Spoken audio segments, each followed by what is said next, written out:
Karibu mtazamaji, tuendelee na taarifa za siku, ikiwa ni siku ya Jumanne. Bila shaka tunakupa jisaa zima la taarifa kutoka maeneo mbalimbali. Tuelekee maeneo ya Nanyuki ambako familia mbili mjini Nanyuki zinalilia haki kwa watoto wao waliouawa kutokana na ukatili wa maafisa wa polisi siku ya maandamano ya Sabasaba wiki jana.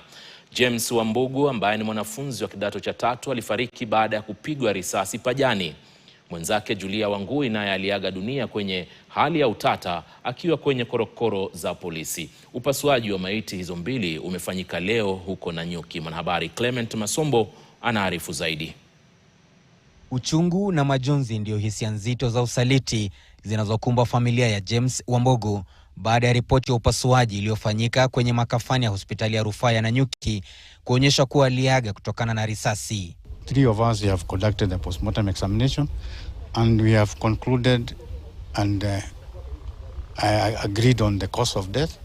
As Wangechi has said, it's quite hemorrhage due to a single gunshot in the pelvic area, which really severed or transected many blood vessels, including even the big and small bowel, the small and large intestines. We were here to witness the postmortems because the civil society, the human rights organizations, civil society organizations have been supporting families to come to terms with what has happened, including provision of medical support, provision of psychosocial support, but also conducting autopsies such as this. Wambugu, mwanafunzi wa kidato cha 3 wa shule ya upili ya Bingwa, alipigwa risasi pajani siku ya maandamano ya Sabasaba Jumatatu iliyopita.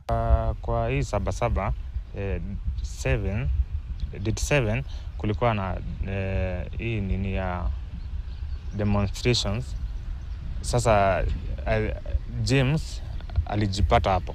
Babake ambaye ni afisa wa DCI kituo cha polisi cha Timau kaunti ya Meru ana uchungu wa kukubali matukio ya siku hiyo kwamba kitinda mimba wake alipigwa risasi na afisa mwenzake na kusababisha maafa.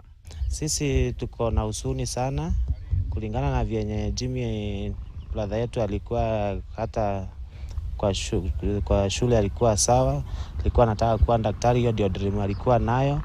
Na tena Jimmy ni mtoto mzuri, ni vyenye tu bahati mbaya ilimkujia. Takriban kilomita 2 kwenye makafani ya hospitali ya Nanyuki Cottage, familia ya chifu wa eneo la Liki Martin Kariuki pia ilijawa na majonzi mwili wa Julia Wangui Kariuki ulipofanyiwa upasuaji wa maiti. Ripoti ya upasuaji wa leo imedhibitisha kwamba alifariki kutokana na kugongwa na kifaa butu na kusababisha kuvuja damu kichwani. Ila wapasuaji wamesema kwamba wanahitaji muda zaidi ili kufanya uchunguzi zaidi kwa chembe zilizochukuliwa. Familia hizo mbili zimepoteza imani na idara za serikali ambazo wamehudumia kwa miaka na kisha kugeuka na kuwaletea majonzi. Ombi lao sasa ni kwa wanaharakati na mamlaka huru ya kuchunguza mienendo ya polisi IPOA kuingilia kati na kutegua kitendawili cha vifo vya wawili hao. So together with the stakeholders here, IMULWA, IPOA, LSK, we've been documenting these cases. As we are aware, we have released statistics of 38 bodies for Sabasaba only. This is in addition to 22 bodies, 22 people that were killed on June 25th, bringing it a total of 60 deaths. Familia mbili sasa zimebaki na majonzi na maswali chungu nzima, huku imani walionayo kwa idara za serikali wanazohudumia ikididimia hata zaidi. Clement Masombo, KTN, Nanyuki. Baadhi ya wadau wakiwemo wanasiasa hapa